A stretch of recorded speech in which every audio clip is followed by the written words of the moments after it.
Hi! ఈ వీడియోలో gummy smile అంటే ఏంటంటే, మాట్లాడేటప్పుడు చాలామందికి పళ్ళు కాకుండా ఎక్కువ చిగుళ్ళు కనిపిస్తూ ఉంటాయి. ఈ కండిషన్‌నే గమ్మీ స్మైల్ అని అంటాం. ఈ గమ్మీ స్మైల్ రావడానికి గల మెయిన్ రీజన్స్ ఏంటి? దీనివల్ల వచ్చే ప్రాబ్లమ్స్ ఏంటి? దీన్ని ఏ విధంగా ట్రీట్ చేసుకోవాలి? వీటన్నిటి గురించి ఈ వీడియోలో మాట్లాడుకుందాం. Hi! This is doctor Rohitha. జనరల్‌గా ఎవరు నవ్వినప్పుడైనా సరే యూజువల్‌గా పళ్ళన్నవి ఎక్కువగా కనిపిస్తా ఉంటాయి. చిగుళ్ళ పోర్షన్ అనేది చాలా తక్కువగా కనిపిస్తుంది. కానీ కొంతమందిలో దీనికి రివర్స్ జరుగుతుంది.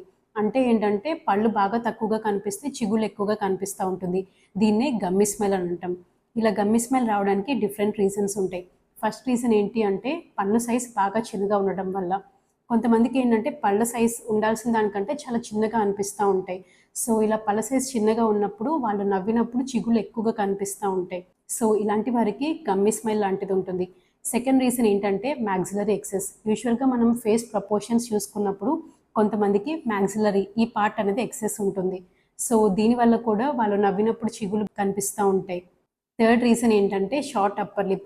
యూజువల్‌గా పైన లిప్ షార్ట్‌గా ఉన్నప్పుడు కూడా చిగుళ్ళన్నవి బాగా ఎక్కువగా కనిపిస్తూ ఉంటాయి. సో మెయిన్‌గా ఈ 3 రీజన్స్ వల్ల గమ్మీ స్మైల్ అనేది ఉంటుంది. సో ఇలా నవ్వుతున్నప్పుడు చిగుళ్ళు ఎక్కువగా కనిపిస్తూ ఉంటే చాలామందికి ఇబ్బందిగా ఉంటుంది. అలానే వీళ్ళ కాన్ఫిడెన్స్ లెవెల్స్ కూడా చాలా తక్కువగా ఉంటాయి. అండ్ చాలామందికి దీనికి ట్రీట్మెంట్ ఆప్షన్స్ ఉన్నాయనేది కూడా తెలీదు. యూజువల్‌గా ఇలాంటి ప్రాబ్లమ్ గనుక ఉంటే దీనికి డిఫరెంట్ ట్రీట్మెంట్ ఆప్షన్స్ అనేవి అవైలబుల్‌గా ఉన్నాయి. ఇనీషియల్‌గా కొన్ని ఇన్వెస్టిగేషన్స్ చేసుకోవాల్సి ఉంటుంది. ఎక్స్‌రేలో లేటరల్ సెఫ్ అన్నది ఒకటి ఉంటుంది. అంటే సైడ్ నుంచి తీసే ఎక్స్‌రే. సో ఈ ఎక్స్‌రే తీసుకోవటం వల్ల మాక్సిలరీ ఎక్సెస్ ఏమన్నా ఉందా లేదా అని చెక్ చేసుకోవాల్సి ఉంటుంది. అవసరమైతే సీటీ స్కాన్స్ కూడా అడ్వైస్ చేస్తారు. అండ్ ఇవే కాకుండా intra oral photographs and extra oral photographs అనేవి తీసుకోవాల్సి ఉంటుంది.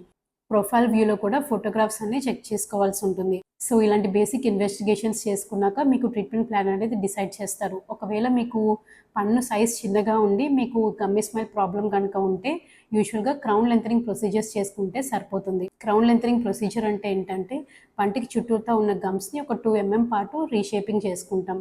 సో ఇలా చేసుకోవటం వల్ల మీరు నవ్వినప్పుడు పళ్ళ యొక్క ఎక్స్‌పోజర్ అనేది పెరుగుతుంది అండ్ గమ్స్ ఎక్స్‌పోజర్ అనేది తగ్గుతుంది. సో ఇలా గమ్మీ స్మైల్‌ని కరెక్ట్ చేసుకోవచ్చు. ఆర్ మీకు మాక్సిలరీ ఎక్సెస్ వల్ల గనుక గమ్మీ స్మైల్ ఉన్నట్లయితే మీకు ఆర్థోగ్నాటిక్ సర్జరీస్ అనేవి చేసుకోవాల్సి ఉంటుంది. యూజువల్‌గా ఈ సర్జరీస్ అన్నవి ఓటీలో చేసుకునే procedures and team of doctors కలిపి ఈ ప్రొసీజర్స్‌ని చేస్తారు. సో ఈ సర్జరీస్ కనుక చేసుకున్నట్లయితే కరెక్షన్ అనేది చాలా బాగా అవుతుంది. అండ్ అవసరమైతే ఈ ప్రొసీజర్ తర్వాత క్లిప్ ట్రీట్మెంట్ అనేది చేసుకోవాల్సి ఉంటుంది.